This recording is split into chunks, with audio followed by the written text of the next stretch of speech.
అన్ని సంఘాల సమ్మేళనం జరుపుతూ ఉంటారు.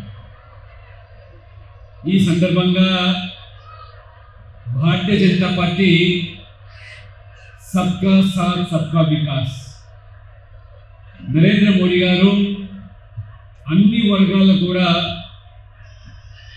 సముచిత స్థానాన్ని విద్యారంగంలో, ఉద్యోగాల్లో, రాజకీయాల్లో కూడా కల్పించి అన్ని వర్గాల పార్టీగా ఎస్సీ, ఎస్టీ, బీసీ, మహిళలు, యువకులు, రైతులు, ముఖ్యంగా పేద వర్గాలకు అండగా ఉండేటువంటి పార్టీ భారతీయ జనతా పార్టీ.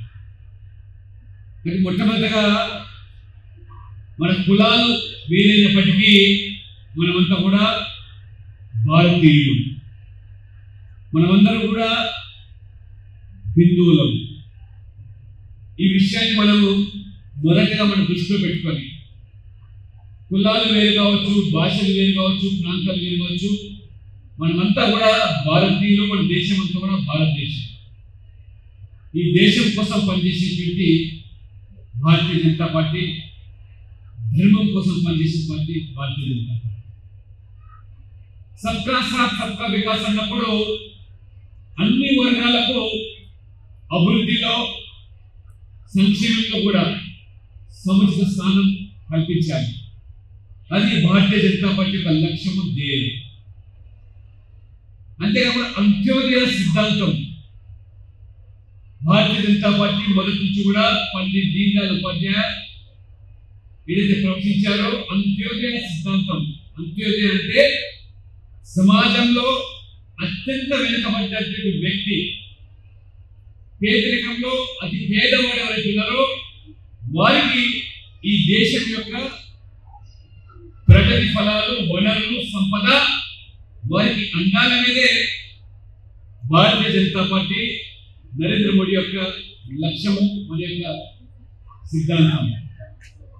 మనం బంతిలో చిట్ట చివరి కూర్చున్నా మొట్టమొదట వడ్డించాల్సింది అంతిమ వ్యక్తిని విశ్వసించే పార్టీ. అందుకని అంత్యోదయ సిద్ధాంతం. ఈ రకంగా అన్ని వర్గాల్లో కూడా పేదవాళ్ళు ఉన్నారు, సామాజిక వివక్ష గురైనటువంటి వర్గాలు ఉన్నాయి.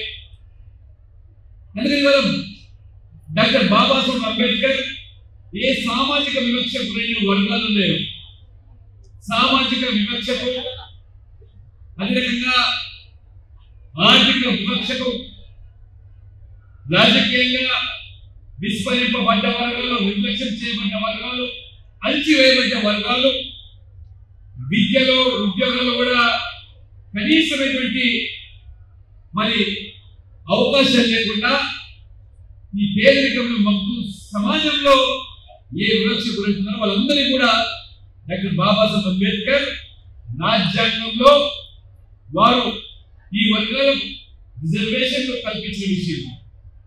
రిజర్వేషన్ అంటే ఇవాళ విద్యను సంపాదించడానికి, ఉన్నత విద్య అందుకునేదానికి కూడా మనకు రిజర్వేషన్ కల్పించాం. లేకపోతే విద్య అనేది కొంతమందికే పరిమితము.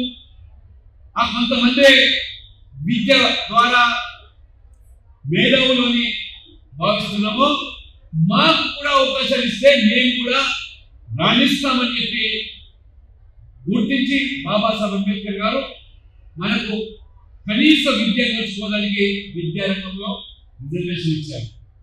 ప్రభుత్వ రంగంలో ఉద్యోగాల్లో కూడా జనాభా నిష్పత్తికి అనుగుణంగా ఇవాళ రిజర్వేషన్ కల్పించారు. ఎస్సీ, ఎస్టీలో కూడా రిజర్వేషన్లు, బీసీలో కూడా అంబేద్కర్ గారు చాలా స్పష్టంగా ఇది రాజ్యాంగంలో పొందుపరిచారు. అంతేకాని ఈ యొక్క హిందూ సమాజంలో నుండి వివక్ష గురైన వాళ్ళకు మాత్రమే రిజర్వేషన్ తప్పితే మతపరమైన రిజర్వేషన్ ఎక్కడ కూడా ఇవాళ రాజ్యాంగంలో చోటు కల్పించింది. మతం పేరు మీద రిజర్వేషన్ లేదు. వాళ్ళ కులాల పేరు మీద వెనుకబడ్డ వర్గాలు, వివక్ష గురైన వర్గాలకు మాత్రమే ఈ రిజర్వేషన్. అయితే ఇవాళ కొన్ని పార్టీలు ఓట్ల కోసమని, రాజకీయం కోసమని చెప్పి ఎస్సీ, ఎస్టీలకు దక్కాల్సిన రిజర్వేషన్లు మతం పేరు మీద వల్ల మతపరమైన రిజర్వేషన్లు ఏ రకంగా ఇవాళ కల్పిస్తున్నారో మన ఆంధ్రప్రదేశ్ ఒక ప్రయోగశాలగా మార్చారు. ఎస్సీ ఎస్టీ బీసీలు 50% రిజర్వేషన్లు ఇది క్యాబినెట్ సుప్రీంకోర్టు ఆదేశాలతో 50% మించకూడదు అన్నప్పుడు వాస్తవంగా ఒక సైంటిఫిక్ గా శాస్త్రీయ పద్ధతిలో జనాభా గణాంక వివరాలు ఉంది, ఆ రకంగా ఎంపిరికల్ డేటా ఉన్నట్లయితే దానికి అనుగుణంగా 50% కూడా మించుకునే అవకాశం ఉంది. కానీ లెక్కలు లేవు కాబట్టి 50% మనకి క్యాపింగ్ ఉందో సీలింగ్ ఉందో అందులో పొందుపరచాలన్నప్పుడు ఈ 50% ఆ పరిధిలో రిజర్వేషన్ ఉన్నాం. ఆంధ్రప్రదేశ్లో 18% ఎస్సీలు, 10% ఎస్టీలు, 52% ఇవాళ బీసీలు. ఇవాళ ఎస్సీలకు ఇవాళ మనకు 16% రిజర్వేషన్, ఇవాళ ఎస్టీలకు 6% రిజర్వేషన్ కల్పిస్తా ఉన్నాం. 25% బీసీలకు, ఇంకా 4% రిజర్వేషన్లు ఎస్సీ ఎస్టీ బీసీలకు ఇచ్చే అవకాశం ఉన్నా గత ప్రభుత్వాలు పాలకులు దానిని ఏ రకంగా కూడా భర్తీ చేయలేదు. కానీ ఉన్న పరంగా కాంగ్రెస్ పార్టీ సరిగ్గా రాజశేఖర రెడ్డి గారు ముఖ్యమంత్రి ఉన్నప్పుడు ఈ 4% ఏదైతే మిగిలిందో దానిని ముస్లింలలో ఉన్నటువంటి బీసీలకు కల్పిస్తామని చెప్పి మొదటి 5% రిజర్వేషన్ ఇచ్చారు. 5% రిజర్వేషన్ ఇస్తే ఓటు కొట్టేసి 50 దాటింది కాబట్టి ఇవ్వడానికి వీలు. మరి ఈ 5% కూడా మొత్తం ముస్లింలైనటువంటి ఆ వెనుకబడ్డ వర్గాలని చెప్పి ఇస్తే ఇది తీరని అన్యాయం చెప్పి అన్ని సంఘాలు ఉద్యమించాయి, కోర్టును ఆశ్రయించాయి. హైకోర్టులో ఒకే మతానికి సంబంధించి ఈ బీసీలుగా చెల్లమని కావడానికి ముస్లింలకు చెల్లవని చెప్పింది హైకోర్టు. సుప్రీంకోర్టుకి వెళ్ళి దాన్ని కొనసాగిస్తామన్నారు. కానీ వాస్తవంగా ఆ పార్టీకే బీసీలో ముస్లింలు వెనుకబడ్డటువంటి పసుపన్న ముస్లింలు ఎవరైతే ఉన్నారో మేకర్లు లేదా దోబిలిగా ఉన్న వాళ్ళు ఆ పార్టీకే ముస్లింలు బీసీ జాబితా కొనసాగుతూ రిజర్వేషన్ పొందుతా ఉన్నారు.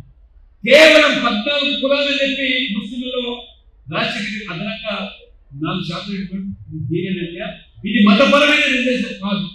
దానికి బదులుగా భారతీయ జనతా పార్టీ ఏం చెప్తా ఉన్నాము, ఈ 4% ఏదో అది ఎస్సీలకు ఎస్టీలకు బీసీలకు పెరిగిన జనాభా కనుక పంచండి అని చెప్తే ఓటు బ్యాంకు రాజకీయాలకు 12% మైనారిటీలు ఉన్నారు. వాళ్ళ ఓటు రావాలంటే వాళ్ళ మెప్పు కోసం బాబాసాహెబ్ అంబేద్కర్ అవమానపరిచే విధంగా బాబాసాహెబ్ అంబేద్కర్ రాజ్యాంగంలో లేని విషయాలను తెరమీకి తీసుకొచ్చి ఏ రకంగా రిజర్వేషన్లో ఇది కాంగ్రెస్ పార్టీ యొక్క చరిత్ర.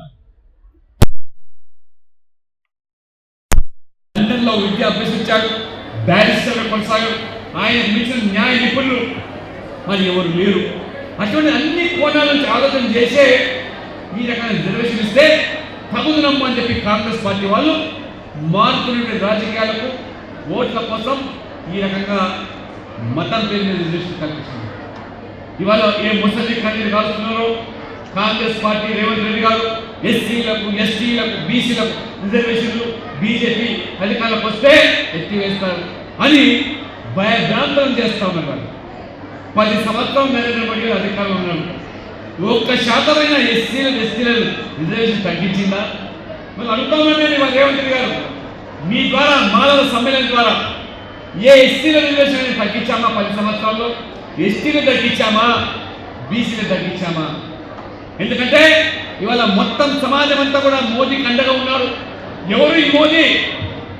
అత్యంత పేద కుటుంబంలో పుట్టిన వ్యక్తి. మోదీ గారిని పెంచడానికి తన తల్లి పొరుగులో పనిచేసి మోదీని పెంచిన పేద బిడ్డ ఇది మోదీ గారు. రైల్వే స్టేషన్లో ఛాయ్ అమ్ముకున్న వ్యక్తి మోదీ గారు. ఆ వ్యక్తి ఇవాళ రాజకీయాలు రాణిస్తూ 13 సంవత్సరాలు గుజరాత్లో ముఖ్యమంత్రిగా ఉంటే మొత్తం దేశంలోనే గుజరాత్ ఒక మోడల్గా అభివృద్ధికి మోడల్గా తీర్చారు. పేదల కోసం అనేకమైన సంక్షేమ పథకాలు ప్రవేశపెట్టి అందరిని మన్నను పొందినారు. అటువంటి వ్యక్తి మళ్ళీ 2 సార్లు దేశానికి ప్రధానమంత్రి అయినారు. సహించలేకపోతున్నారు, జీర్ణించుకోలేకపోతున్నారు. ఎవరు? ఈ కాంగ్రెస్ ప్రబుద్ధులు. ఈ కాంగ్రెస్ పార్టీ అంటేనే నెహ్రూ, గాంధీ కుటుంబంగా భావించే కాంగ్రెస్ పార్టీ అయితే ఇదే దేశాన్ని మేం పాలించాలి. 17 సంవత్సరాలు నెహ్రూ ప్రధానమంత్రి, 16 సంవత్సరాలు ఇందిరాగాంధీ, ఆ తర్వాత 6 సంవత్సరాలు రాజీవ్ గాంధీ, ఆ తర్వాత అయితే సోనియా గాంధీ కావాలి, రాహుల్ గాంధీ కావాలి, ప్రియాంక గాంధీ కావాలి, ఎవరి మోదీ అని ఈ రకంగా ఆయన కులం పేరు మీద కూడా ఈ ఛాయ్ बेचने वाला ये देश को संभालना उतना आसानी नहीं है जितना चाय बेचना आसानी है ये देश को चलाना आसानी नहीं है అని చెప్పి ఆ రకంగా వెటకారం చేస్తూ ఉంటాం. ఛాయ్ అమ్ముకుంటే ఈజీ కాదు, దేశాన్ని నడిపేయాలని చెప్పి వెటకారం చేశారు. కానీ వాళ్ళ అదే నరేంద్ర మోడీ ఆ ఛాయ్ అమ్ముకునే వ్యక్తే ఈ దేశాన్ని ప్రపంచంలో అభివృద్ధి చెందిన దేశంగా మారుస్తూ ఉన్నాడు. వాళ్ళు ప్రపంచంలో మీ హయాంలో ఆర్థికంగా 11వ స్థానంలో ఉంటే ఈ 10 సంవత్సరాల్లోనే దాన్ని 5వ స్థానానికి ఆర్థికంగా ప్రపంచంలో ఇన్ని కష్టాలు, ఇబ్బందులు, అవరోధాలు, కరోనా ఒకవైపు, రెండో వైపు ఉక్రెయిన్ రష్యా యుద్ధం, ప్రపంచ దేశాలు అల్లాడిపోతూ ఉన్నాయి, గిలగిలా కొట్టాడుకుంటున్నాయి. ఇవాళ తిండి కోసం ఏ రకంగా వీధుల్లో వచ్చి పోరాటం చేసుకుంటున్నారు. అటువంటిది ఇవాళ మోదీ గారి ముందు చూపు వల్ల 11వ స్థానం నుంచి 5వ స్థానానికి ఉన్నటువంటి పెట్టుబడులు, మౌలిక సదుపాయాలను ఖర్చు పెట్టి ఉద్యోగ విద్య అవకాశాలే కాకుండా మనం సంపద సమకూర్చినట్టు. కానీ ఇవాళ ఏ ఎస్సీల పట్ల, అంబేద్కర్ పట్ల మొసలి కన్నీరు రాసిన కాంగ్రెస్ పార్టీ మీరు వాస్తవాలు తెచ్చుకోవాలి. ఇవాళ రెచ్చిపోవద్దు, మనలో విభజించి రాజకీయాలు చేసే కాంగ్రెస్ పార్టీ ఈ ప్రాంతీయ పార్టీల మాయమాటలు నమ్మకాన్ని మోసపోకండి. 10 సంవత్సరాలు చూస్తున్నాం నరేంద్ర మోడీని, బీజేపీని. ఎక్కడ ఇవాళ దళితులకు అన్యాయం చేయలేదు. పైపెచ్చి ఇవాళ దళితులు రాష్ట్రపతి చేసిందంటే అది నరేంద్ర మోడీ బీజేపీ చేసింది మొదటి రాష్ట్రం. ఆదివాసీ మహిళలు 70 సంవత్సరాల స్వాతంత్ర దేశంలో ఒక మురుము సమాజానికి సంబంధించినటువంటి అత్యంత పేదకుడుగా ఉన్నటువంటి ద్రౌపది ముర్మును రాష్ట్రపతి చేస్తామంటే మీరు ఓడించడానికి కాంగ్రెస్ పార్టీ ఎన్ని కుట్రలు పడిందో మీరు ఆలోచించండి. ఎవరిని పెట్టింది బరిలోకి? యశ్వంత్ సిన్హాను. మీకు దళితుల పట్ల మమకారమా? దళితుల పట్ల నిజంగా మీకు ప్రేమనా? అంతేకాదు ఈ ప్రబుద్ధులు నరేంద్ర మోడీ ఒక అత్యంత వెనుకబడ్డ ఒక ఈబీసీ సమాజం నుంచి వస్తే 3 సార్లు ప్రధానమంత్రి ఇవాళ భారతీయ జనతా పార్టీ చేస్తూ ఉన్నారు. మీరు ప్రబుద్ధులు అంబేద్కర్ గారిని అడుగడుగునా అవమానపరిచారు. నెహ్రూ మొదలుకొని పార్లమెంట్లో అంబేద్కర్ ఉంటే నెహ్రూది అక్కడ చెల్లదు. ఎందుకంటే తెలివి మేధస్సు అంబేద్కర్ గారి. ఈ యొక్క కుటుంబం పేరు చెప్పుకొని, చెట్టు పేరు చెప్పుకొని కాయాలనుకునే నెహ్రూ గారు ఈ దేశాన్ని కూడా మీ అధికారం కోసం, మీ అధికార దాహం కోసం మతం పేరు మీద 2 ముక్కలు చేసినటువంటి చరిత్ర ఇది నెహ్రూది, కాంగ్రెస్ పార్టీ. పాకిస్తాన్ ఇవాళ ఇస్లామిక్ దేశంగా మారిందంటే మీ యొక్క మరి తప్పిదాల వల్ల, మీ అధికార దాహం వల్లనే. కాబట్టి నెహ్రూ చేసిన తప్పిదం.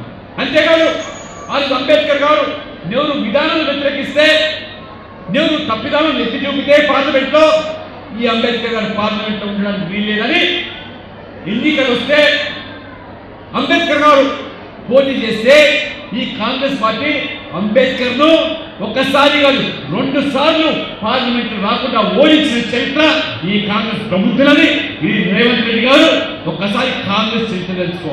నిన్న మొన్న నువ్వు కాంగ్రెస్ పార్టీలో పోయినావు, కాంగ్రెస్ ఏంటో నీకు తెలియదు. నీకు నీ రక్తంలో కాంగ్రెస్ DNA లేదు.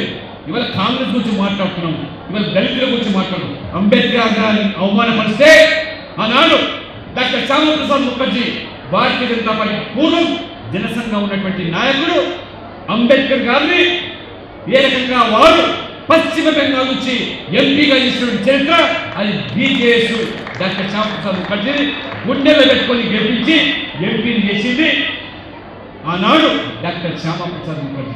ఇది చరిత్ర. అంతేకాదు అంబేద్కర్ గారు నిజంగా తన జీవిత కాలంలో గొప్ప రాజ్యాంగాన్ని ప్రసాదిస్తే రాజ్యాంగాన్ని గౌరవించలేదు మీరు. ఏనాడు కూడా నెహ్రూ కానీ ఇందిరాగాంధీ కానీ ఏ రకంగా రాజ్యాంగాన్ని తూట్లుపరిచారు. రాజ్యాంగాన్ని కాదని మీ అధికార దాహంతో అధికారాన్ని శాశ్వతంగా కొనసాగించడానికి ఎమర్జెన్సీ విధించారు. రాజ్యాంగాన్ని లెక్క చేయలేదు. రాజీవ్ గాంధీ మీడియా మొత్తం స్వేచ్ఛను హరింపజేసి రాజ్యాంగాన్ని తూట్లుపరిచారు. నెహ్రూ గారు మొదలుకుంటే రాహుల్ గాంధీ కూడా రాజ్యాంగం ఏ రకంగా అవమానపరిచారో, మన్మోహన్ సింగ్ గారు ప్రధానమంత్రి, ఎన్నికల ప్రక్రియ ప్రజాస్వామ్యంగా ఎన్నికైన వ్యక్తి, మంత్రి మండలి తీసుకున్న నిర్ణయం ఏంటో, మంత్రి మండలికి రాజ్యాంగ హోదా ఏదైతే కల్పించిందో ఆ మంత్రి మండలి తీసుకున్న నిర్ణయాన్ని, ఒక బిల్లును ఈ పత్రికా విలేకరుల ముందే మన్మోహన్ సింగ్ సమక్షంలో రాహుల్ గాంధీ ఏ రకంగా బిల్లును చించివేసి మీ మంత్రి మండలి నిర్ణయాలు నడవవు, మీ రాజ్యాంగం ఇచ్చినటువంటి హక్కులు చెల్లవు, నా ముందు మా కుటుంబం ముందని చెప్పి ఆ బిల్లును చించివేస్తే ఇది అంబేద్కర్ గారిని అవమానపరచడం కాదా, రాజ్యాంగాన్ని అవమానపరచడం కాదా? ఒకసారి రేవంత్ రెడ్డి గారు మీ యొక్క కాంగ్రెస్ పూర్వీకులు చేసిన పాపాలు అడుగడుగున అంబేద్కర్ అవమానపరిచారు. ఇదే నరేంద్ర మోడీ గారు రాజ్యాంగం రచించినటువంటి నవంబర్ 26 నాడు మొత్తం భారతదేశం అంతా కూడా రాజ్యాంగ దినోత్సవంగా పరిగణించాలని చెప్పి రాజ్యాంగానికి ఏ రకంగా రాజ్యాంగ దినోత్సవం జరుపుకొని మొదటిసారిగా మోదీ వచ్చిన తర్వాత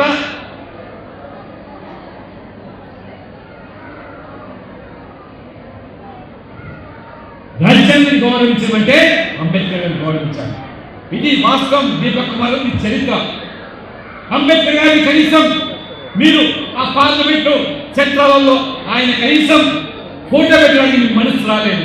ఎందుకు రాలేదంటే అంబేద్కర్ ఫోటో ఉంటే నెహ్రూ గుర్తింపడరు, ఇందిరాగాంధీ గుర్తింపడరు. అదే భారతీయ జనతా పార్టీ అధికారంలోకి వచ్చిన తర్వాత అంబేద్కర్ గారి చిత్రపటాన్ని సెంట్రల్ హాల్లో పెట్టింది భారతీయ జనతా పార్టీ. మీరు ఈ కుటుంబ సభ్యులందరూ కూడా భారతరత్న తెచ్చుకున్నారే, అంబేద్కర్ చేసే పాపం ఏమిటి, అంబేద్కర్ అర్హుడు కాదా భారతరత్నకు అని చెప్పి సమాజం ప్రశ్నిస్తే నరేంద్ర మోడీ గారు భారతీయ జనతా పార్టీ ఆనాడు అధికారంలో ఉన్నప్పుడు బీజేపీ ఏ రకంగా బాబాసాహెబ్ అంబేద్కర్ కు భారతరత్న ఇచ్చి గౌరవించిన పార్టీ అది భారతీయ జనతా పార్టీ. ఒకసారి ఈ కాంగ్రెస్ సమర్పించేటువంటి ఈ దళిత సంఘాలు, దళిత మేధావులు కాంగ్రెస్ చరిత్ర ఒకసారి తెలుసుకోవాలని కోరుతా ఉన్నారు. అంతేకాదు అంబేద్కర్ గారు పుట్టిన మావు గ్రామం ఏదైతుందో, చనిపోయిన చివరి ఏదైతే ఊపిరి పీల్చినటువంటి ఆ స్థలం ఏదైతుందో, వారు చదువుకున్న లండన్ భవనాన్ని, ఢిల్లీ భవనాన్ని మొత్తం కూడా నరేంద్ర మోడీ ప్రభుత్వం దాదాపు 500 కోట్ల ఖర్చు పెట్టి స్వాధీనం చేసుకొని అంబేద్కర్ ఆశయాలను, ఆలోచన విధానాన్ని భారతదేశం మాత్రమే కాదు ప్రపంచ వ్యాప్తంగా వారి భావజాలను విస్తరింపజేయాలని చెప్పి నరేంద్ర మోడీ గారు వారి యొక్క మరి ఆ యొక్క మావు గ్రామం యొక్క పర్యాటక కేంద్రంగా, ఒక దీక్షా కేంద్రంగా ఆ రకంగా 5 భవనం పంచసూత్రాల పేరు మీద, పంచతంత్ర పేరు మీద ప్రభుత్వం స్వాధీనం చేస్తున్నారు. ఢిల్లీలో భవ్యమైనటువంటి ఒక అంబేద్కర్ కన్వెన్షన్ సెంటర్ను స్థాపించి ఏ రకంగా ఢిల్లీ రాజధానిలో అంబేద్కర్ అని వాళ్ళ గౌరవిస్తున్నటువంటి పార్టీ ఇది భారతీయ జనతా పార్టీ, నరేంద్ర మోడీ ప్రభుత్వం. ఈ రకంగా అడుగడుగున అట్టడుగు వర్గాలను, అణచివేయబడ్డ వర్గాలను, దళితులైనా, ఆదివాసులైనా, బీసీలైనా అవమానపరిచింది మీరు. అదే ఇవాళ మోదీ గారు ఆణిముత్యాల లాంటి అంబేద్కర్తో సహా ఇవాళ మరి ఏ రకంగా ఇవాళ ఒక మోచీ కులంలో, చెప్పులు కుట్టే కులంలో ఉన్నటువంటి బీహార్కు ఒక ముఖ్యమంత్రి అయితే కర్పూరి ఠాకూర్ను జననాయకుడిగా చించుకునే బట్టలు ముఖ్యమంత్రి అయినా చెప్పులు కుట్టినటువంటి ఆ వ్యక్తికి మీరు గౌరవించలేదు, ఏనాడు కూడా వారిని గుర్తించలేదు. మొన్న నరేంద్ర మోడీ ప్రభుత్వం వారికి భారతరత్న ఇచ్చి ఏ రకంగా ఒక అణచివేయబడ్డ వర్గానికి ఏ రకంగా వారికి మరి వాళ్ళ భారతరత్న గౌరవించింది. చరణ్ సింగ్ ఓబీసీ ఒక రైతు బిడ్డ, వారికి భారతరత్న ఇచ్చింది. వారి వల్ల ఈ రకంగా సామాజిక న్యాయం అంటే కేంద్రంలో మోదీ ప్రభుత్వంలో 27 మంది ఓబీసీలు, 12 మంది ఎస్సీలు, 8 మంది ఎస్టీలు, 11 మంది మహిళలు, 5 మంది మైనార్టీలు. 70% ప్రభుత్వం ఎస్సీ, ఎస్టీ, బీసీ మహిళలతో మొదటిసారిగా 70 సంవత్సరాల స్వాతంత్ర దేశంలో నరేంద్ర సామాజిక న్యాయం అంటే అది. మీ సామాజిక న్యాయం అంటే మీ బిడ్డల కోసం న్యాయం చేయడమే అది సామాజిక న్యాయం. కానీ నరేంద్ర మోడీ గారు మొత్తం ఈరోజు దేశంలో ఉన్నటువంటి కాశ్మీర్ నుంచి కన్యాకుమారి వరకు, అద్దెక్ నుంచి కటక్ వరకు, అండమాన్ నుంచి అరుణాచల్ ప్రదేశ్ వరకు ఈ దేశంలో ప్రతి పౌరుడు కూడా నా కుటుంబ సభ్యులని చెప్పి ఈ దేశం కోసం పనిచేసే వ్యక్తి నరేంద్ర మోడీ. మీరు మీ బిడ్డల రాజకీయ భవిష్యత్తు కోసం పనిచేస్తున్నారు. కేసీఆర్ ఎవరి కోసం అంటే తన కొడుకును కేటీఆర్ ముఖ్యమంత్రి చేయాలి. ఇవాళ సోనియా గాంధీ కాంగ్రెస్ పార్టీ ఎందుకంటే రాహుల్ గాంధీ ప్రధానమంత్రి చేయాలి. ములాయం సింగ్ ఎవరి కోసం పనిచేస్తున్నారంటే అఖిలేష్ యాదవ్ ముఖ్యమంత్రి చేయాలి. లల్లు ప్రసాద్ ఎవరి కోసం అంటే ఇవాళ తేజస్వి యాదవ్ ముఖ్యమంత్రి చేయాలి. స్టాలిన్ ఎవరి కోసం అంటే ఉదయనిధి మారుల కోసం. ఇవాళ ఫరూక్ అబ్దుల్లా ఎవరి కోసం అంటే ఓమర్ అబ్దుల్లా ముఖ్యమంత్రి చేయాలని. ఈ రకంగా ఏ పార్టీ చూసినా ఏముందంటే వాళ్ళ కుటుంబ సభ్యులు, వాళ్ళ బిడ్డలు. కానీ నరేంద్ర మోడీ మన బిడ్డల భవిష్యత్తు కోసం వాళ్ళ పనిచేస్తున్నారు తప్పితే వారికి ఏ పదవి మీద వ్యామోహం లేదు. మొత్తం జీవితం అంతా కూడా ఈ దేశం కోసం అర్పితమై ఈ వర్గాల అభివృద్ధి కోసం పాటుపడుతున్నారు. మరి దయచేసి వాళ్ళ మాలను మీద కొన్ని అపోహలు ఉండొచ్చు బీజేపీ పట్ల, బీజేపీ నాయకుల పట్ల. నేను ఇంతకుముందు చెప్పే అంత్యోదయ సిద్ధాంతాన్ని విశ్వసించేది నేను. ఇవాళ ఎస్సీలలో కూడా ఇవాళ అత్యంత వెనుకబడ్డ వర్గాలు అవుతున్నాయో అది మాదిగలు కానీ మాదిగ ఉపకులాలు కానీ వారి కూడా న్యాయం చేయాలంటున్నాం తప్పితే మాలకు వ్యతిరేకం బీజేపీ కాదు. ఖచ్చితంగా ఇవాళ వర్గీకరణకు ఇవాళ బీజేపీ అన్ని పార్టీలు సమర్థిస్తున్నప్పటికీ ఇవాళ న్యాయబద్ధంగా వాళ్ళకు ఆ రకంగా స్థానం కల్పించమంటున్నాం తప్పితే ఈ రకంగా మాలను అన్యాయం చేయమని కోరటం. అందుకని వాళ్ళు మేము అంటున్నాం, మాకు అవకాశం వస్తే అధికారం వస్తే ఎస్సీల కనుక రిజర్వేషన్ పెంచితే అది మాలకు పెరుగుతుంది, మాదిగలకు కూడా దక్కుతుంది. కాబట్టి అందుకనే ఇవాళ ఈరోజు ఒక సమానత్వం రావాలి. ఇవాళ ఎస్సీ ఎస్టీ బీసీలకే కాదు అగ్రవర్ణాల్లో ఉన్న పేదలు కూడా ఇవాళ మోదీ గారు ఇవాళ బ్రాహ్మణులందరూ కూడా వాళ్ళంతా కూడా ఇవాళ ఆర్థికంగా సామాజికంగా వాళ్ళంతా కూడా పేదవాళ్ళు ఉన్నారు. పౌరవిత్యం కోసం అరువుల మీద అరువులు చాచేవారు ఉన్నారు. వాళ్ళకు కూడా ఇవాళ ఆ రకంగా అగ్రవర్ణంలో ఉన్న పేదలకు కూడా న్యాయం జరగాలి, మిగతా వాళ్ళకి ఎవరికి కూడా అన్యాయం జరగకూడదని చెప్పి వాళ్ళకి ప్రత్యేకంగా 10% ఇవాళ రిజర్వేషన్ ఇచ్చిన మహానుభావుడు నరేంద్ర మోడీ. అందుకని ఇవాళ ఎస్సీ ఎస్టీ బీసీ మహిళలు అగ్రవర్ణాల పేదలకు సబ్కా సాత్ సబ్కా వికాస్. మరి సికింద్రాబాద్ పార్లమెంట్లో మాలలు బహుశా మీ అందరూ కూడా కిషన్ రెడ్డి గారి మీద అపోహలు ఉండొచ్చు, కానీ వాస్తవంగా కిషన్ రెడ్డి గారు కూడా ఒక పార్టీ సిద్ధాంతాన్ని పట్టుబడి పనిచేసేది ఒక వ్యక్తి కార్యకర్త. ఇవాళ వర్గీకరణ కావాలని కోరుతున్నప్పుడు మాలకు అన్యాయం చేయని చెప్పి ఎక్కడ కూడా ఎన్నడూ కూడా కిషన్ రెడ్డి గారు కానీ బీజేపీ నాయకులు ఏనాడు కోరుతారు. మాలకు న్యాయం జరగాలి, మాదిగలకు కూడా సముచిత స్థానం కల్పించాలనే మా లక్ష్యం తప్పితే మీ మాదిరిగా మతం పేరు మీద ఈ వర్గాలను హక్కులను అధికారాలను కొల్లగొట్టి కాళ్ళ రాసి మేము ముస్లింలు పంచుతామని ఈ రకంగా చేయగలరు.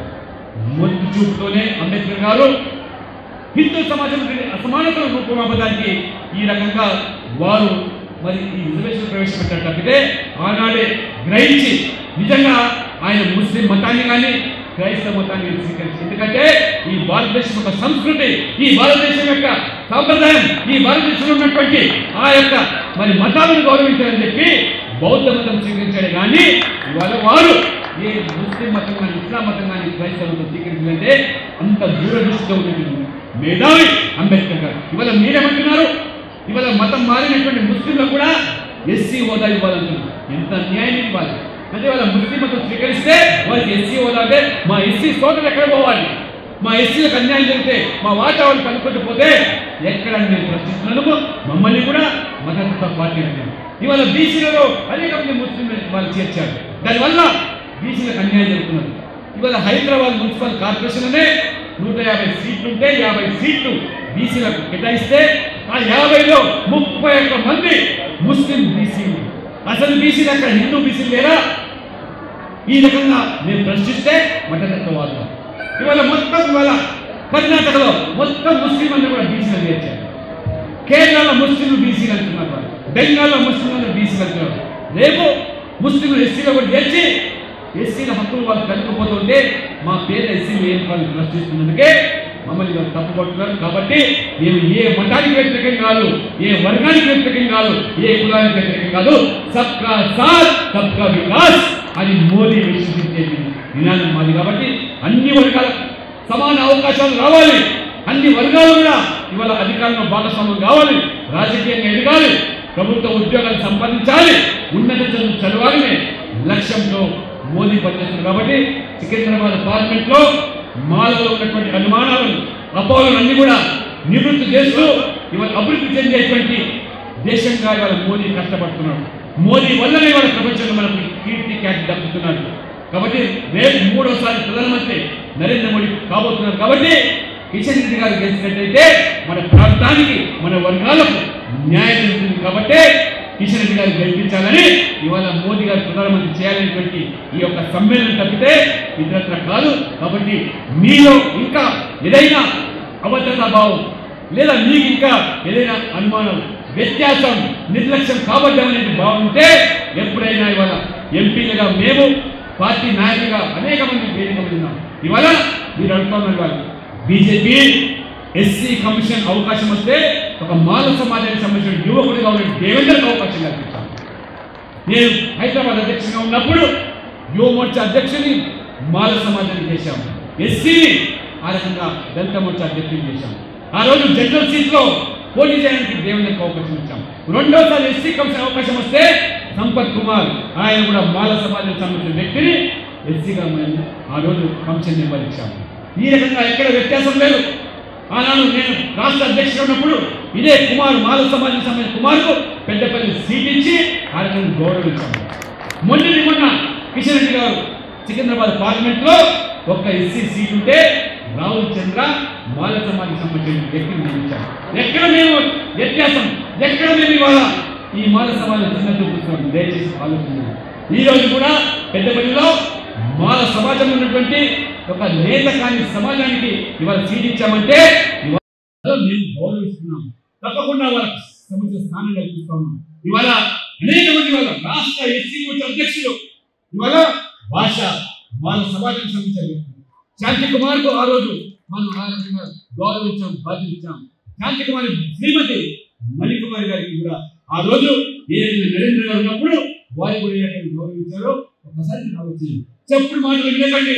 వాళ్ళ స్వార్థ రాజకీయాల కోసం మన ప్రేమను పణంగా పెట్టారు. ఆ రకంగా వాళ్ళ కుటుంబం కోసమే ఆలోచన చేస్తున్నప్పుడే మన ఊరిని కూడా కుటుంబ సభ్యులుగా భావించారు. ఒక ప్రబుద్ధుడు, ఒక మూర్ఖుడు మొన్న బీహార్లో ఈ ప్రతిపక్ష నాయకుడు అసలు నరేంద్ర మోడీ కుటుంబం ఎక్కడ ఉంది అన్నాడు. నరేంద్ర మోడీ చెప్పారు, నా కుటుంబం అంతా కూడా ఈ దేశమే నా కుటుంబం, ఈ దేశం కోసం నా జీవితాన్ని త్యాగం చేస్తాను, నా జీవితం అంతా కూడా ఈ దేశం. ఎందుకంటే ఈ దేశంలో ఉన్నటువంటి అందరూ కూడా నా కుటుంబ సభ్యులే, నా సోదరులు, సోదరిమణులు, అక్క, చెల్లెలు, నా తల్లులు అని భావించారు. ఎందుకంటే పేదరికం అనుభవించే వ్యక్తి, పేదల కష్టాలు తెచ్చిన వ్యక్తి తన తల్లి వంటింట్లో వంట చేసినప్పుడు ఆ ఊదర కొట్టం ద్వారా ఊది ఆ పొగ ముసుగులో తన తల్లి పడ్డ బాధలు ఇచ్చాడు, తన తల్లి కళ్ళలో నీళ్ళు ఇచ్చాడు. ఏ తల్లి చెల్లి ఆ కళ్ళలో వంటింట్లో నీళ్లు రాకూడదని చెప్పే ఉజ్వల గ్యాస్ ప్రవేశపెట్టి ఏ రకంగా ఇవాళ ఉజ్వల వాళ్ళకి గ్యాస్ పడుతుంది.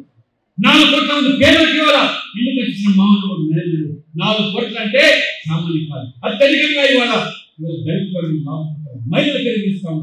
ఉత్తరప్రదేశ్ నుంచి రాజ్యసభ సభ్యులు నేను 55 లక్షల మందికి ఇల్లు కట్టించారు యోగి ఆదిత్యనాథ్.